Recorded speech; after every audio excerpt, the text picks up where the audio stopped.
안녕하세요. 3프로TV 구독자 여러분. 지금 여러분 보시는 거 좀 익숙하신가요?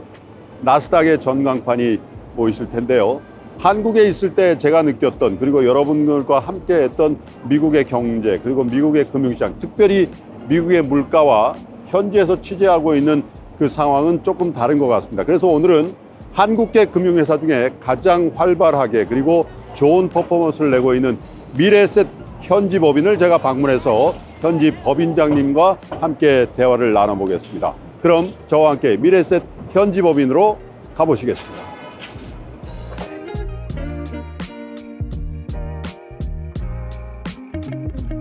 안녕하세요, 법인장님. 예, 안녕하십니까, 많이 법인장입니다. 바쁘실 텐데 시간 내주셔서 감사합니다. 아이고, 오시느라고 고생하셨습니다. 미국에는 언제 오셨습니까? 제가 2011년도에 왔습니다. 그럼 미래에셋 현지 법인에 2011년에 오신 거예요? 예, 예. 그럼 굉장히 오래 되셨네요. 예, 어쩌다 보니. 근데 통상 우리 한국계 금융회사의 법인장님들은 그렇게 오래 계시지는 않죠? 한국에서도 미국 시장 다 보시죠. 보고 이제 지표나 숫자는 다 볼 수 있습니다. 예. 근데 살다 보면 알게 되는 것들이 있죠. 그러니까 제도가 다르고 그 제도를 알고 있는 사람들이 어떤 제도가 나왔을 때 반응하는 방식이라는 게 있는데, 그거를 이제 당연히 먼 외국에서는 알기가 좀 힘들고 오더라도 1, 2년 안에 그런 것들을 캐치할 수는 없거든요. 그러니까 길게 있는 게 나름 전략적으로는 괜찮은 접근이라고 생각하고 있습니다. 한국에서 가장 걱정하고 있는 게 미국의 물가였던 것 같고, 이 물가가 안정됐다고 하지만 저도 여기 며칠 있으면서 느끼는 바가, 와, 이게 살인적인 물가다. 비싸죠. 네, 많이 비쌉니다. 미국의 인플레이션에 대해서는 네. 법인장님 어떻게 실감하고 계시고 어떤 전망을 갖고 계십니까? 보통 이제 뉴욕에 오시면 제일 흔하게 이제 가시는 식당이 스테이크 식당이잖아요. 그게 팬데믹 전하고 지금하고 가격이 한 50% 차이 납니다. 그러니까 CPI 지표 같은 걸로 잡는 것보다 훨씬 더 큰 거죠. 그렇죠. 예.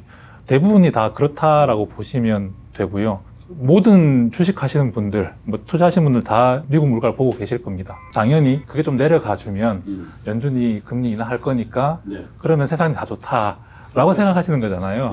근데 이게 전망하기가 참 어렵다고 생각했던 게, 작년 말에 이제 연준에서 파월이 FOMC에서 피벗을 했죠. 이제 우리 곧 내릴 거다라는 식으로 시그널을 주고 금리가 굉장히 많이 내리를 했고 주가도 많이 뛰었습니다. 그리고 그때 극단적으로 갔을 때 예상했던 올해 금리 인하 횟수가 7번까지도 프라이싱 된 적이 있었는데, 그랬다가 4월 달에 다 감아서 기껏 해봐야 한 번 내지는 그것도 어려울 수도 있다까지 갔다가 지금 다시 내려온 상황인데, 이제 그 과정을 보면 이제 실제로 나온 CPI 넘버나 MPC 넘버 같은 걸 보면 높아졌거든요. 그리고 그게 꼭 미국만이 아니라 다른 지역들, 유럽이나 이런 쪽도 그렇게 됐단 말입니다. 그러니까 전망하는 게 과연 그렇게 쉽지 않겠다라는 것도 있고, 그다음에 그 전망이라고 모든 하우스에서 내놓는 것들을 보면 전망이라기보다는 그냥 소망에 가까운 것 같습니다. 이렇게 되면 좋겠다인 거지, 그럼 왜 그렇게 될 거냐에 대해서 설명하는 것 같지는 않아요. 이제 그만큼 이제 전망하기가 힘들다라는 거고, 물가와 관련돼서 제가 생각하는 거는 사람들이 지금도 일반적으로 기대하고 있는 물가에 대한 이야기는 예전에 2010년도 때 뭐 어지간하면 2% 언저리였던 물가로 언젠가는 돌아가겠다라는 생각을 하는 거잖아요. 근데 그렇게 되려고 하면 뭐가 선행돼야 되냐면 사람들이 물가를 잊어버려야 됩니다. 그래야 그 월급을 협상을 할 때도 혹은 메뉴판의 가격을 조정할 때도 인플레를 안 생각하고 이제 뭔가를 하게 되는 거죠. 근데 구글 트렌드 같은 걸 보고 있는 인플레이션 쳐보시면 2010년도 때 인플레이션이라는 이제 단어가 히트된 정도가 한 25 정도 되면 지금 한 35에서 40 정도 됩니다. 여전히 사람들 머릿속에는 인플레가 있다라는 거죠. 그러면 그렇게 쉽게 잡힐까라는 생각은 들고, 그래서 지금 이제 미국에서 생각하는 물가에 대한 전망은 이제 작년 말에 가지고 있었던 것처럼 곧 내려간다. 그것도 2% 언저리로, 혹은 2% 후반대. 그건 아닌 것 같고, 3% 초중반 정도로 내려가주면 좋겠다 정도의 기대를 하는 것 같습니다. 그래서 페드는 어떻게 할 것 같습니까? 누구는 뭐 올려야 된다는 얘기까지 나오는 바가 있는데, 센터장님께서 전망하시는 페드의 향후의 행보는 어떻게 하고 할 것으로 전망을 하십니까? 한 번 정도는 인하할 것 같긴 합니다. 왜냐하면 워낙 그런 얘기를 여러 번 했기 때문에 체면을 위해서라도 한 번 정도 인하는 할 텐데, 관건은 그것보다는 이제 보통 패드가 뭘 할 때 이제 금리도 이야기하지만 점도표도 내지 않습니까? 그렇죠. 저는 그쪽이 훨씬 더 중요하다고 생각합니다. 왜냐하면 지금 한두 번 내린다고 해서 그 금리가 매우 싸가지고 모든 사람들이 돈을 빌리기에 좋은 세상이다는 아닌 거고, 예. 금리를 올렸음에도 불구하고 경기는 좋았지 않습니까? 이제 그걸 어떤 쪽에서는 아메리카 익셉셔널리즘, 뭐 미국만 특별한 뭐가 있다라고 생각하는 쪽도 있고 그렇긴 한데 그것보다는 이게 통상 금리를 올려서 경기가 쿨되는 어떤 메커니즘이라는 게 잘 작동을 안 한 거죠. 그래서 이제 올려야 된다 한 쪽에서는 작동을 안 하니까 더 많이 올려서 조금이라도 작동하게 하자는 쪽일 거고요. 그런데 다 차지하고 나서 보면 그래서 결국 얼마까지 내릴 수 있는데가 중요한 문제일 거고, 지금 채권 시장에서 생각하는 금리 수준은 많이 내려도 3.5, 그것도 많이 잡아준 거고요.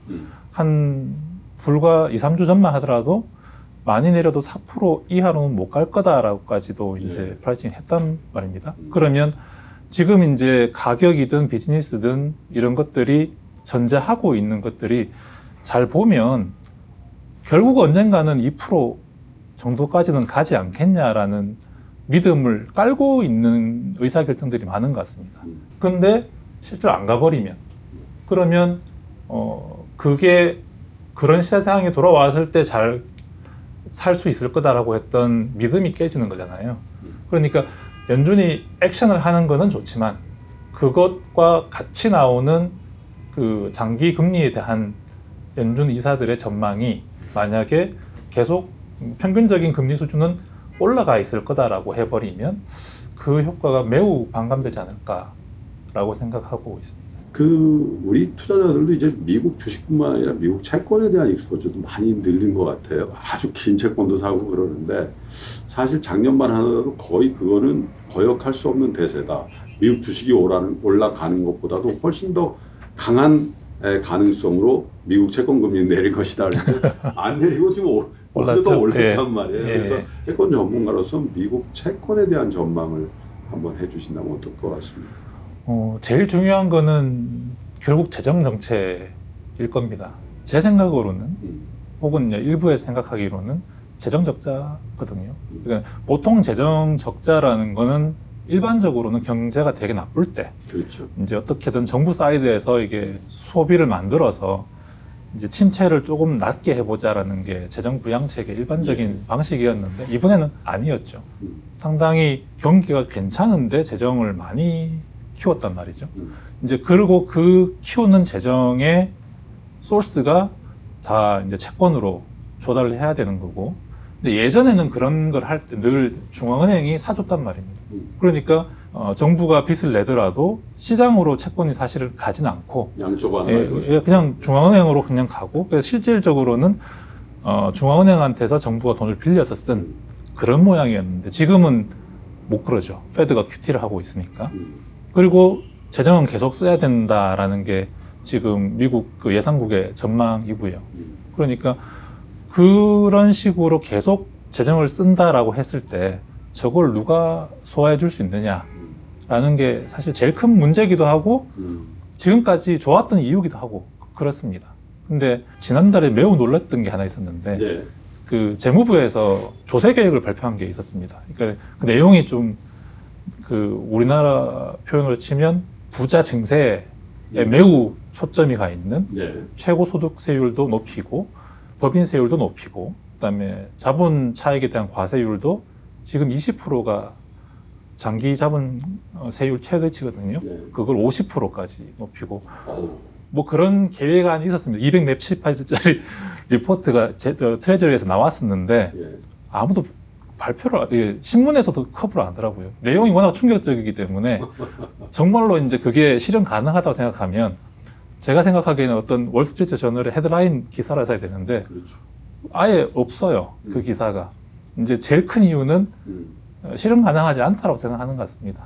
그게 되려고 하면 상하 양원 대통령까지 다 민주당 상태가 되면 가능할 수 있지만 그 중에 하나라도 안 되면 불가능한 거기 때문에 무의미하다고 생각해서 그거를 무시했던 것 같긴 한데 미국은 장기 전망이 다들 아시는 것처럼 계속 적자가 늘어나는 구조이고 그게 중간에 한 번도 쉼 없이 늘어나는 네. 구조입니다. 그리고 그거를 누군가는 이제 돈을 줘야 되지 않습니까? 그렇죠.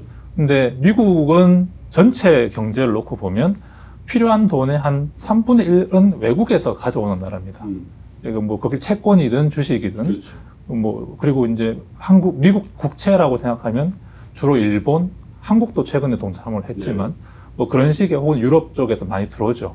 이제 그쪽에서 들어오는 돈들이 계속 사줘야 장기 금리가 안 올라가는 구조를 가지고 있는데 작년에 이제 미국 금리가 많이 올라갈 때 제일 큰 시장의 공포가 그거였습니다. 이제 계속 빚을 내야 되는데 누가 사줄 거냐라는 거에 대해서 작년 올라갔던 거에서 이제 뭐 재무부가 뭐 채권 발행을 좀 덜 하겠다 혹은 연준에서 금리를 곧 인하할 거야 이런 식으로 한번 내려오긴 했지만 수요 기반을 보면 그게 상당히 많이 미국의 가게 예. 혹은 이제 펜션 같은 데서 많이 샀습니다. 근데 이 사람들은 손해보고 사는 사람들은 아니거든요.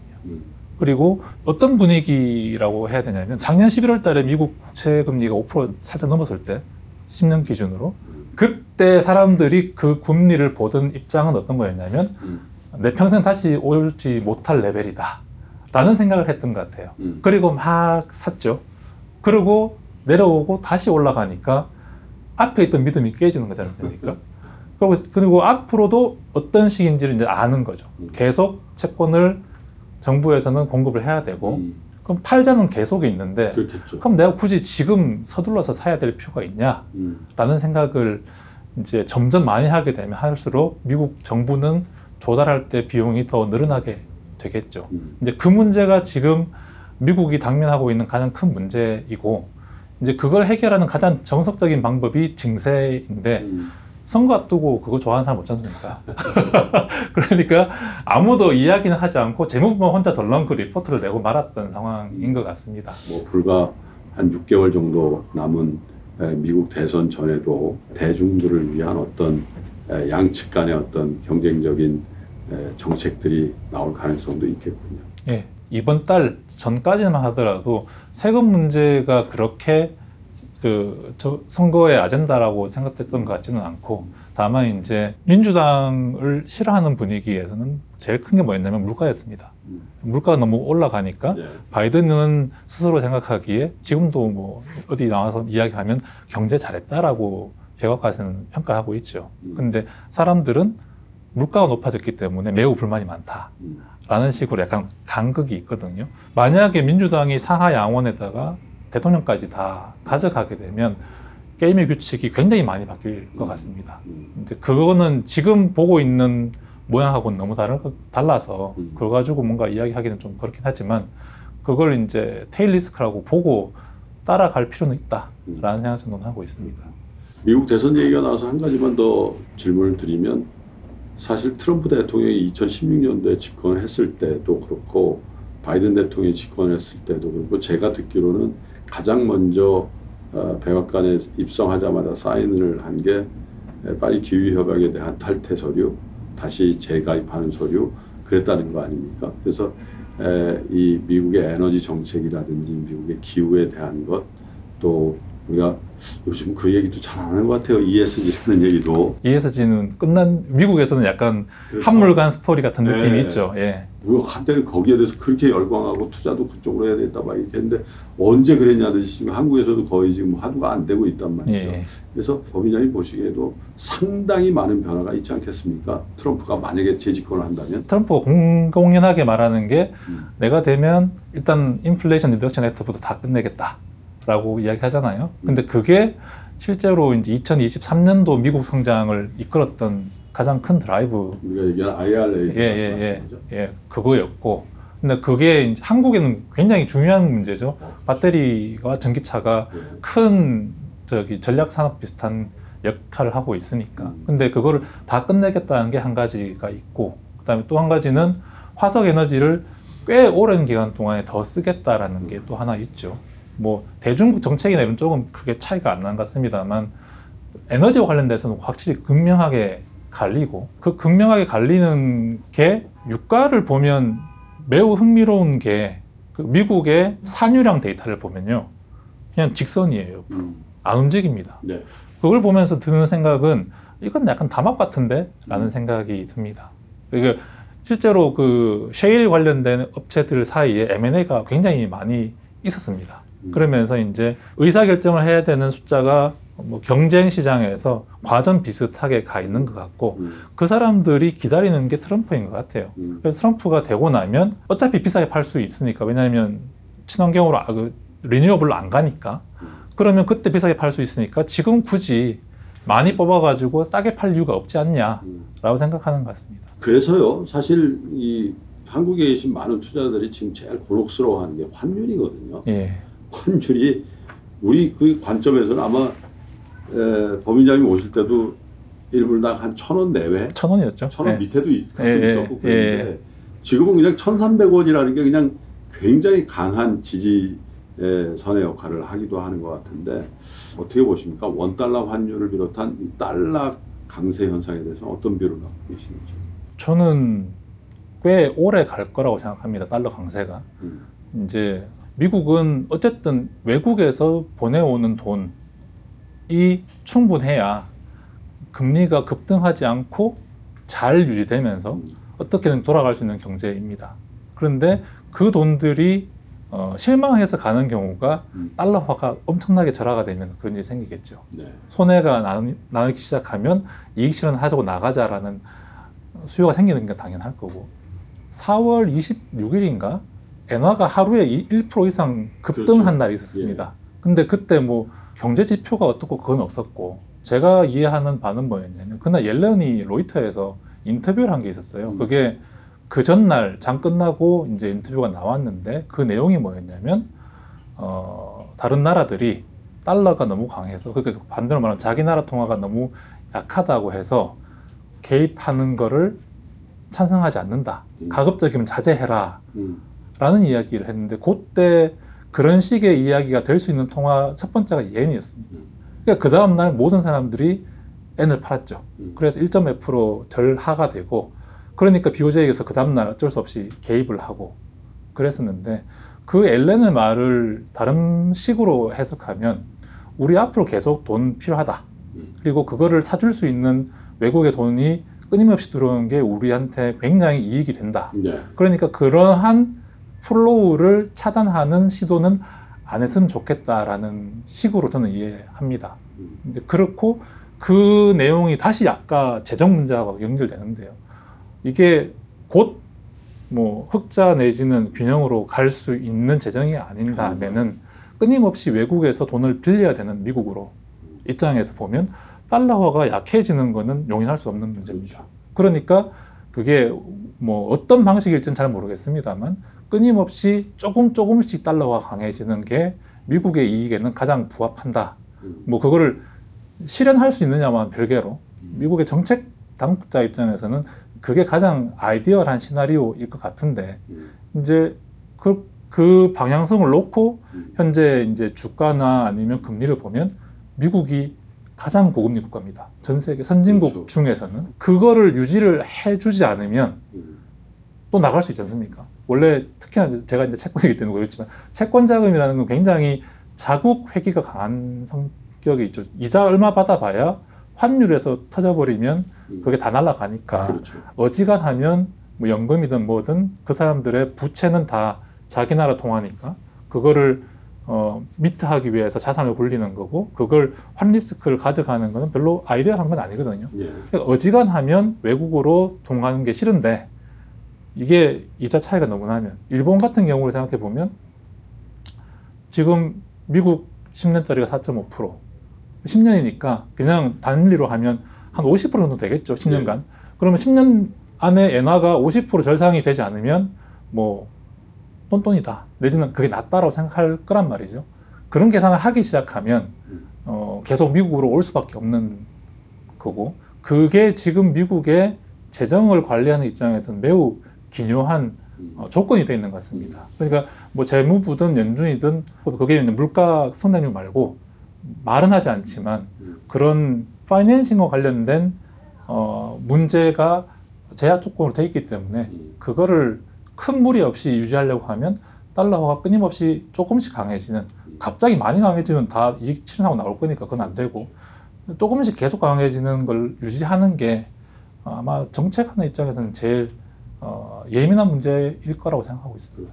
확실히 제가 삼포TV 스튜디오에서 여러 전문가를 모시고 미국 경제나 미국 금융시장에 대한 토론을 할 때보다는 훨씬 더 미국 현지에 오래 계셔서 그런지 미국 분들의 어떤 뷰에서 나오는 어떤 유니크한 그런 화두나 그런 논점을 제가 느끼게 되는 것 같습니다.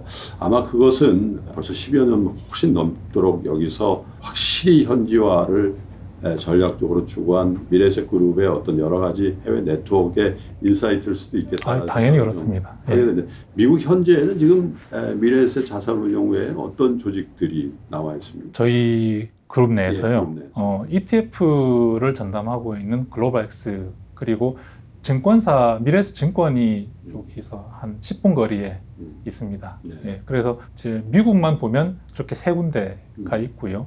그 다음에 벤처하는 회사가 별도로 한 게 있고, 그 다음에 캐나다 쪽에 원래는 호라이즌이었다가 이번에 이름을 바꿨습니다. 글로벌엑스 캐나다로 바꾼. 네. 거기도 ETF가 메인인 회사 있고, 뭐 그렇게 크게 있다고 보시면 됩니다. 미래에셋그룹이 해외 진출을 처음 시동 건 게 언제로 봐야 되죠? 2003년일 겁니다. 그때 저희가 자산운용에서 싱가포르 법인을 처음 설립하면서 해외 투자를 제일 먼저 했을 겁니다.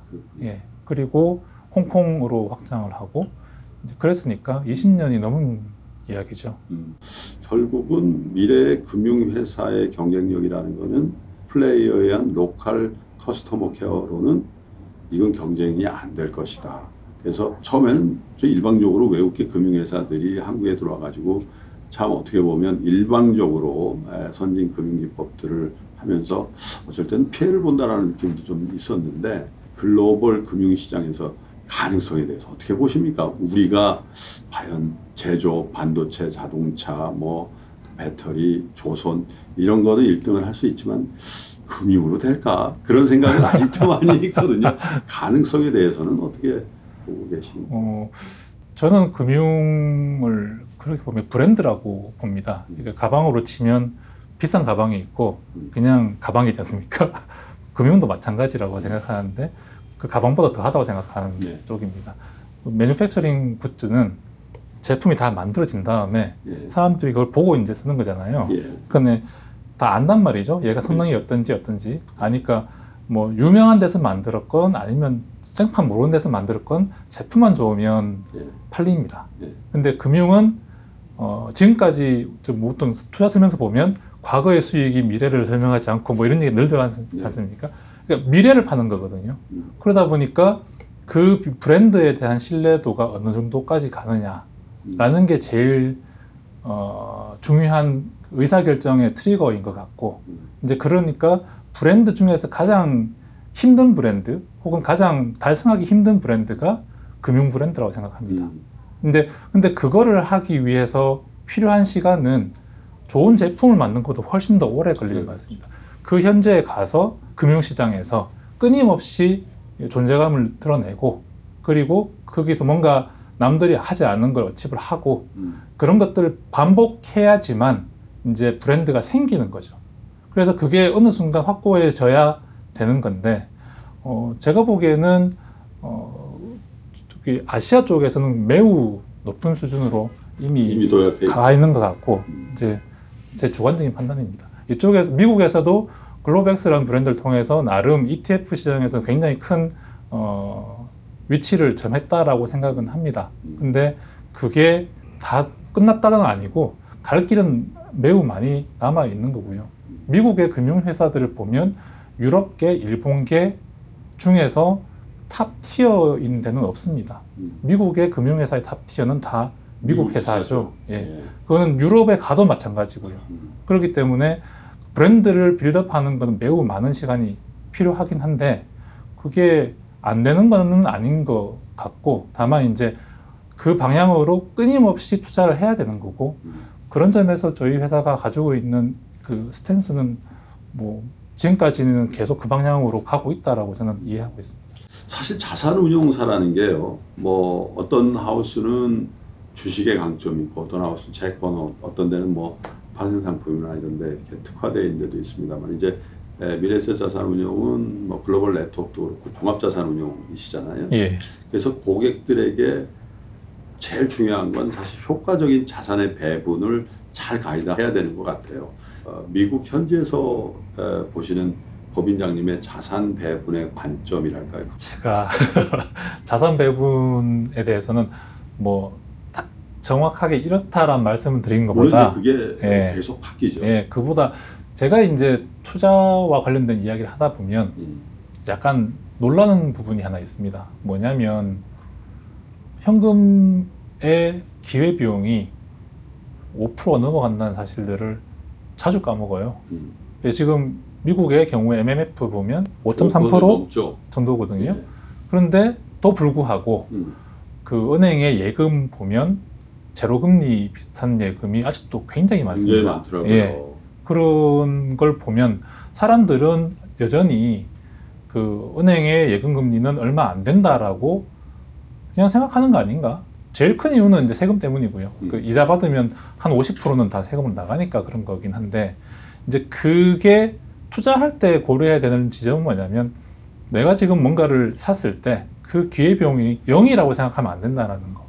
그러니까 어딘가 현금을 넣고 있더라도 그게 꽤 많은 수준의 수익을 낸다라는 사실이 뭐 그 이제 자주 잊어버리는 사실이긴 하지만 그걸 자산 배분하는 관점에서 지금처럼 단기 금리가 올라가 있는 세상에서는 그 부분을 늘 하나 염두에 둬야 된다라는 생각이 들고 조금 더 그 이야기를 확장하면 그게 왜 그러냐라고 생각해 보면 단순합니다. 미국 연준이 금리를 그렇게 만들어놔서 그런 거지.